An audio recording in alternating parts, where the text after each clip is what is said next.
Ayan o, alis na kami guys. Kasama ko sila Tolo at si Solebo. Sila Uge, susunod na lang to sila Uge.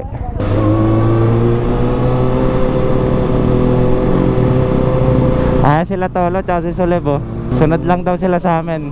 Si CJ at si Eugene, susunod na lang yan. Maya pa sila makakasunod alas 6. Nauna na kami, hindi na rin namin inintay kasi yung takbo natin ay mabagal lang dahil si Mrs. takot sa mabilis na takbo.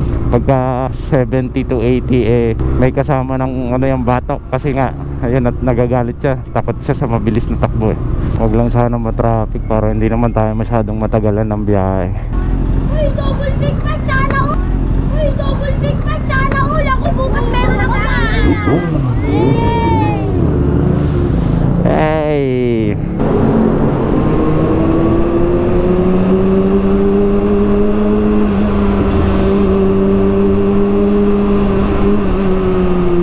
Maulan, ano ba yan? Ang malas naman.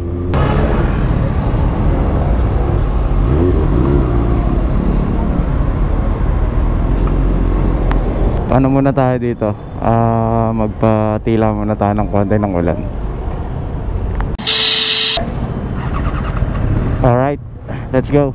Medyo mahina na, so hala na. Ihina naman na yan siguro. Kami pwedeng uminto na matagal Huwag naman sana. Huwag kang umulan. Wrong timing, sabay na sabay sa rides namin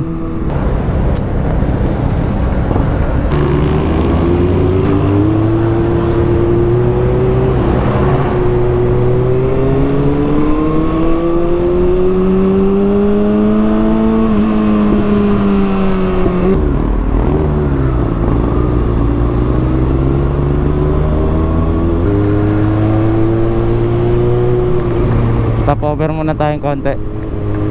Baka lagnatin naman tayo pagdating doon pag natuyuan tayo ng ulan. So mag stopover muna tayo pagbaba natin dito sa tulay. Tabi muna tayo, ang lakas na ng ulan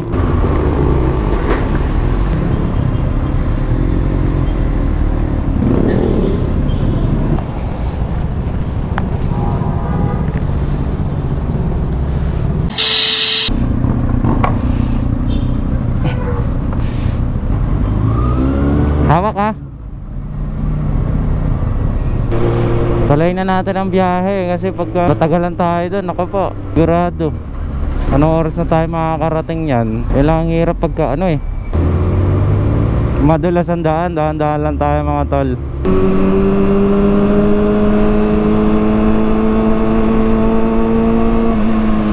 Ito lang mahirap sa rides na mga tol, nakakapagod pero nakakatawa kasi nakakapaglibang tayo.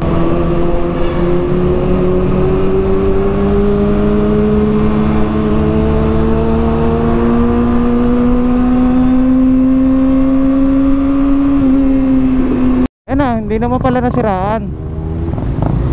Hirap na hirap lang siya magmaniobra. Ha?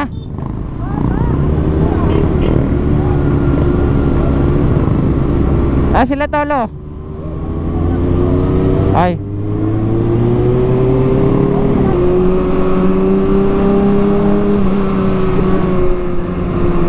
Senyasan mo.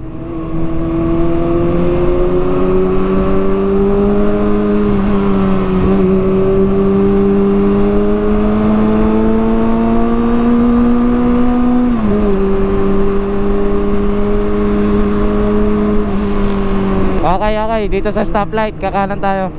Dito. Sila Tolo. Ngayon pa lang ako napadaan dito sa lugar na to. Safe naman siguro at may mga nagdadaan na motor. Kakaliwa talaga, no choice ka. Ang hirap talaga mag-rides pag hindi mo alam yung pupuntahan, no? Wala kailangan ko talaga bumili ng quad lock para nakalagay dito yung quad lock sa harapan ko. Yung quad lock ko bunganga ni Mrs. Pag hindi mo marinig kagad nagagalit pa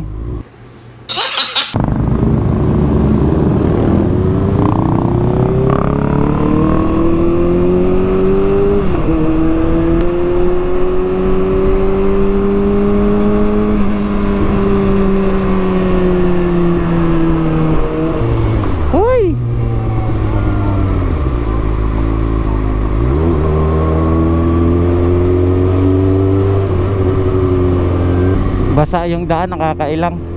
Nailang ako pagbasa ang daan, lalo pagkaangkas ko si misis. Ayun, mukhang medyo maganda-ganda ang araw doon. Yes! Dito ang dilim oh, tapos doon ang araw no.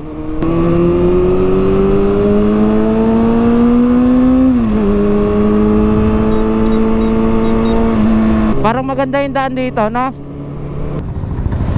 Pagka hindi ka kasi naka-gloves, mas nararamdaman mo yung vibrate ng motor. Kaya talaga merong gloves. Naka-design yan dyan.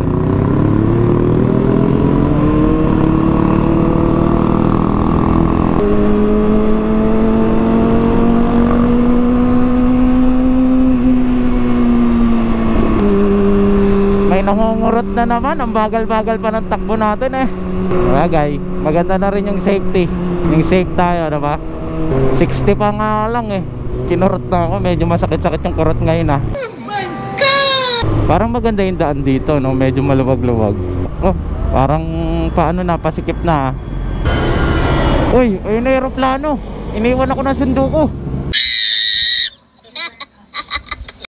Hindi na namin alam kung saan kami dumadaan. Bahala na si Batman. Hula-hula na to. Bahala na si Batman.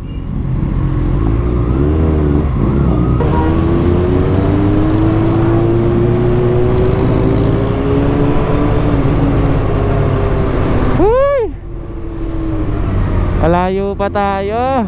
Namamanhid na naman yung itlog ko. Oh, tay. Traffic, aroy. Ay. Parang langgam yung mga motor eh oh. Grabe traffic oh. Oh my God, lay. Alright guys, stop over muna kami. Namamanhid na yung kamay ko tsaka yung pet ko. Pahinga muna kami rito. Malapit naman na kami, 5 km na lang sa Tagaytay. Doon kami kakain. So, pahinga lang ng konti at namamanid na yung daliri ko. Alright guys, malapit na tayo sa Tagaytay. Medyo nakakangawit. Hindi naman tayo masyado makabakbak kasi medyo traffic. Tapos ang limit lang natin kay Mrs. is 70 hanggang 80 lang. Hindi tayo makabakbak ng mabilisan talaga. Okay lang kasi safe din naman.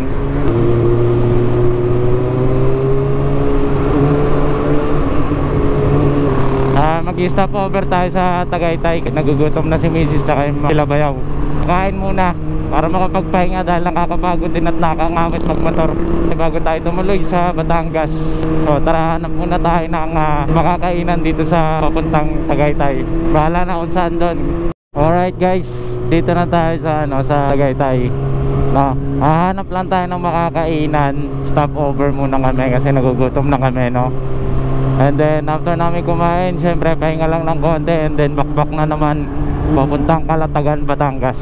Ang dami naming stopovers. Hindi ko alam kung ilang hours namin to titirahin, pero malamang matatagal lang kami kasi stopover ng stopover dahil nga nakakangawit. Iba talaga kapag ka solo, wala kang angkas, hindi masyadong nakakangawit. Pagka ganito, ramdam na ramdam mo talaga. So maraming bulaluhan dito. Ayun o, makikita mo naman. True restaurant. Ano to eh, Town of Bulalos. Hindi ko alam kung saan kami kakain, pero syempre kakain lang kami sa simple lang para hindi naman masyadong magastos, diba? Kaya sila Bayaw mo.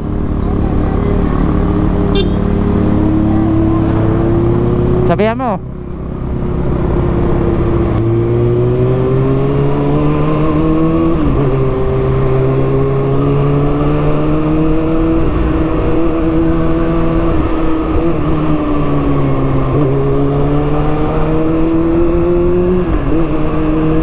Papagas nga pala tayo mga tol. 3 bar na lang to eh. Hindi naman natin alam kung maraming gasolinahan doon sa pupuntahan namin. Kaya mamaya after namin kumain, baka makapagpagas na rin kami kaagad. Sige tol, kanan. Ayun o, Batangas oh.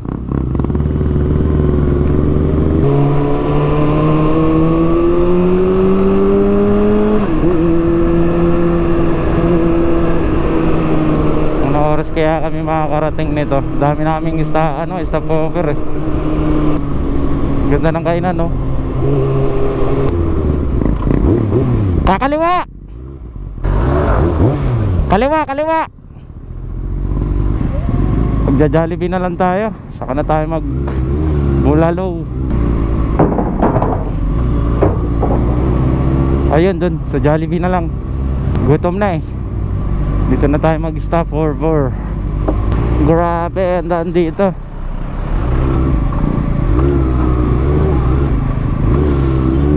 Dito na tayo kumain.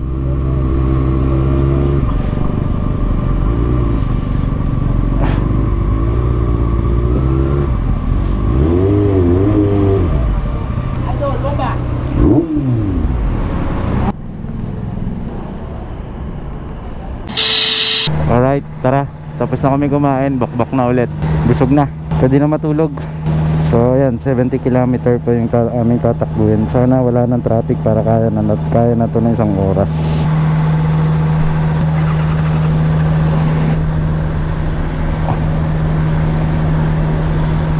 Parga muna kami dito.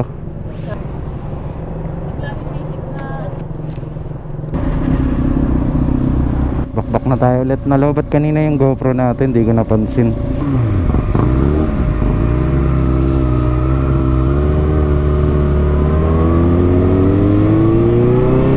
Tara na, let's go.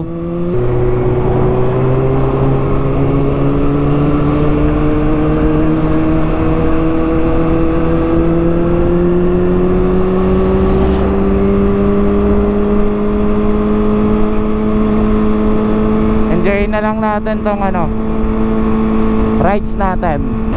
Medyo malayo eh, pero okay lang, masaya naman. Importante, kasama natin yung mga gusto natin kasama. Hindi tayo pwedeng masyadong magmabilis.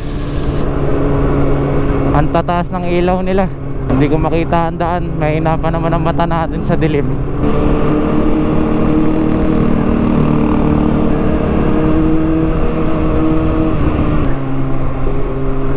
Dahan-dahan tayo kasi hindi naman natin kabisado tong daan, lalo't madilim pa.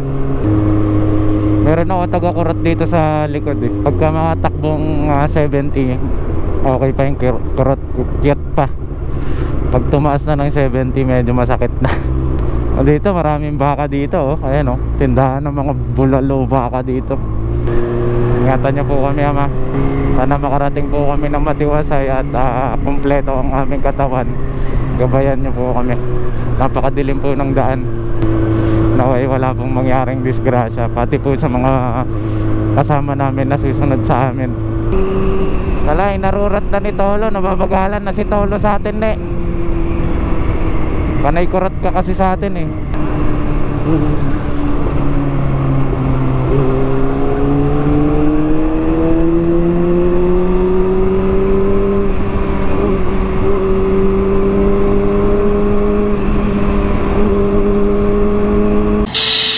Kape muna tayo dito sa 7-Eleven.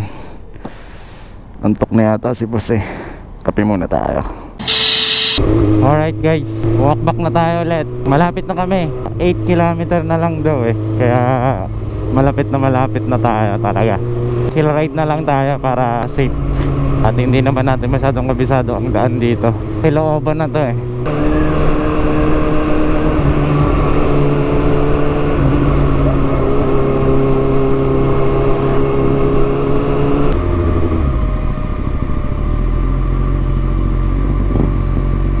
Opya.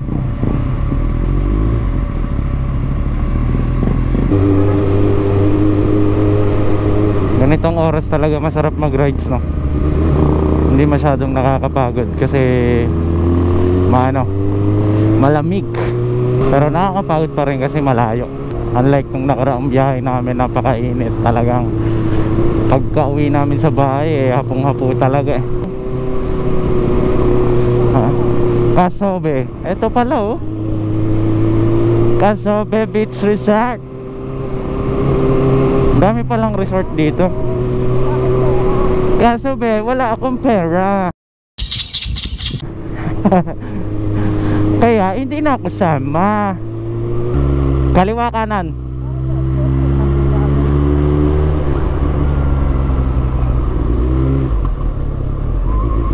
Eto na, Eagle. Dahan-dahan lang tayo at madulas dyan. Okay, papasok na tayo guys dito sa Eagle Beach Resort. medyo mabuhangin kaya dahan-dahan lang tayo. Whew! Nakakatakot naman dito.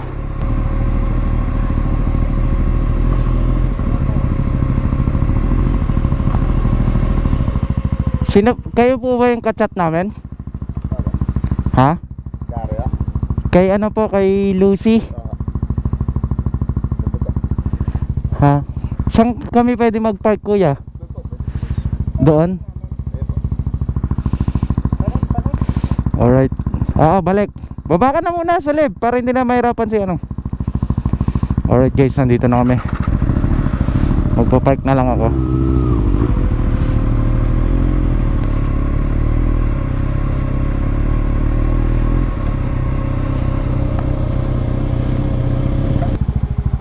Tol, lagyan mo ng ano, yung bato. Alright, nandito na kami. Ha? Walo kami. Maparating pa lang yung 4. Sa wakas, nakarating din kami. Pakita natin yung ano natin, yung... diba? Simple lang no? Parang marami na ditong ano marami ng history to, Marami ng baby siguro dyan. Tignan natin yung taas. Magkano to? 3.5? 3.5. Uy, dito rin mukhang marami ng baby dito Simple lang no? 3.5 kubo. Malamig naman no?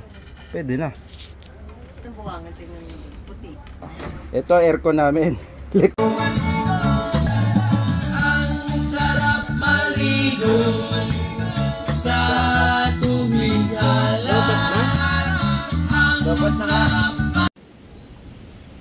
Ganito talaga itsura ng mga kubo nila na i-rent nyo dito. Pare-pareho lang. Yan, hanggang doon yan sa dulo. Ito yung CR. Tapos ito yung mga cottage. Diba? Simple lang. Tapos ayan yung sasalubong sa'yo, dagat agad. Tignan mo naman. Tapos yung buhangin maganda, parang white sand din, pino. Ayan yung mga cottage, hanggang dun yan sa dulo. Tignan mo naman, diba? Madami din. Siguro marami rin pumupunta dito. Ito nagkataon siguro na na konti lang. Kami lang yung mga nandito ngayon naman, grabe, solid to. Tapos may puno pa sa gilid. Napaka-solid to. Kasi yan ang sasalubong sa'yo. Ganda.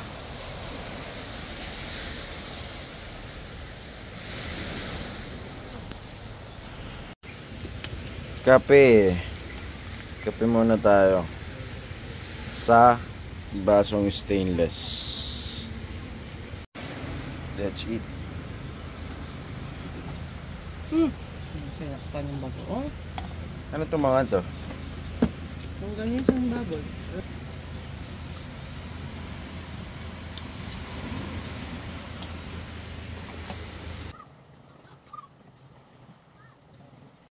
Guys, ito nga pala yung kubo na namin.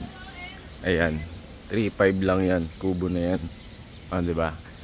Pwede na yan kasi simple lang naman Ako naman, kung makatulog lang kami, okay na sa amin yan. Tapos ito yung mga motor namin. Look at the place, diba? Ang lakas maka probinsya vibes. Tapos ito, naligo na si Tolo Ito yung cottage namin diba? Ganda. Hi miss, how are you? Wow, ang ganda naman. Ang ganda naman ng babae dito. Ito mo, sarap ng buhay. Grabe naman yun. Kita mo.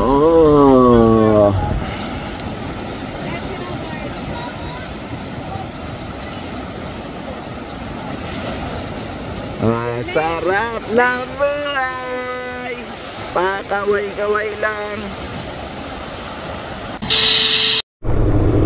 Alright guys, pauwi na kami.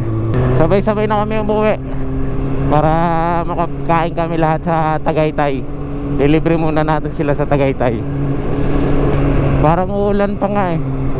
Ang oras eh mag-alas 8. Anong oras kaya kami makakarating sa bahay nito? Siyempre malamang marami na namang stopover nito pag kami ang kasabay nila. Nakikita nyo ba yung kidlat, no? Parang pinipicturean kami, no? Dahan-dahan lang tayo. Siyempre matik mag-service road tayo para sabay-sabay tayo ng mga kasama natin. Mauna kayo!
Ulan pa. Solid tong rides na to.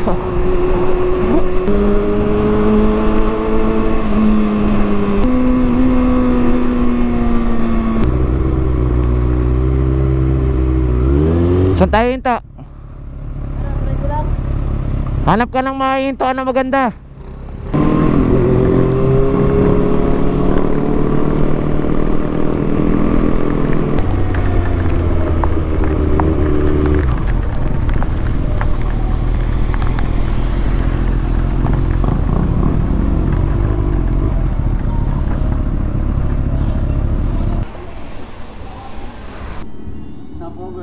Stopover muna. Alis na tayo.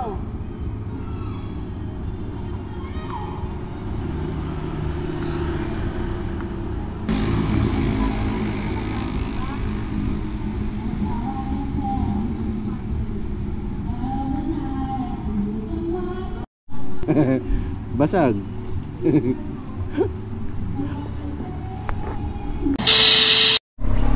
Ano na tayo ulit? Babakbak na.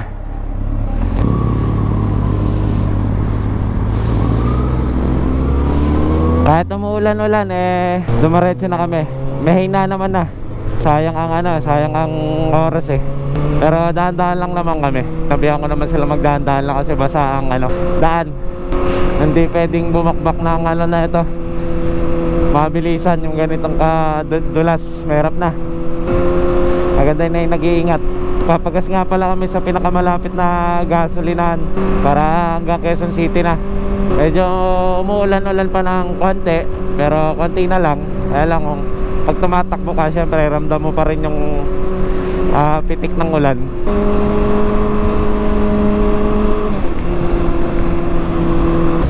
Malakas talaga.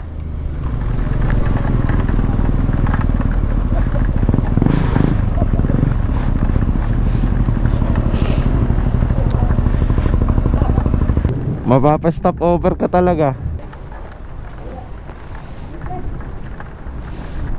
Wak mo muna. Utik na yan. Sablay.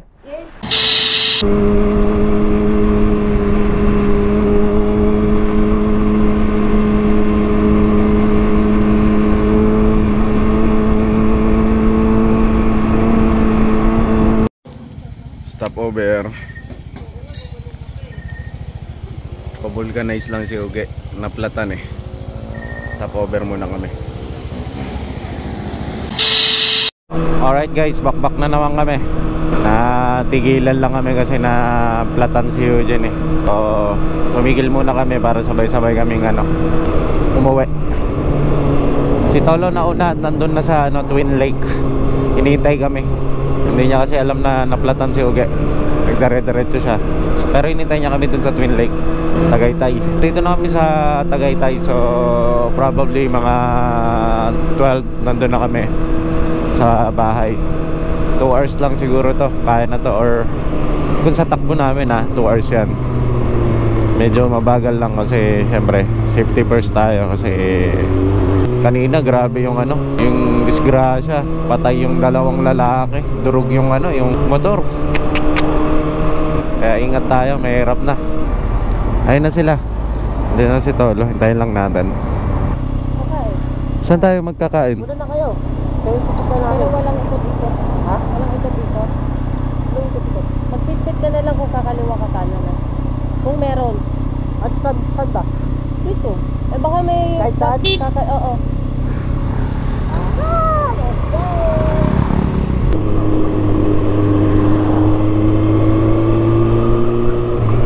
May helmet tayo isuot na.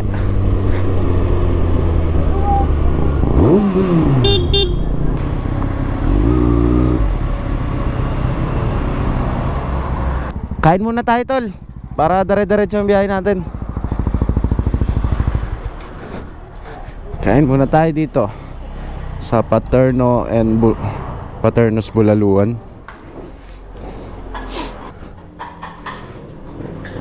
Tawilis 120, pork silog 120, tap silog, to silog, Bulaluhan.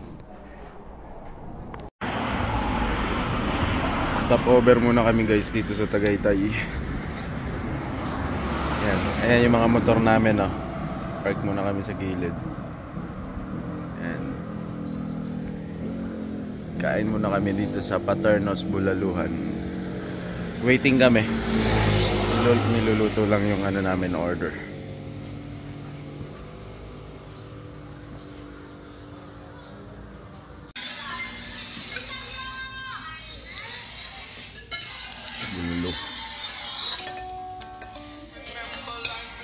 Bulalo.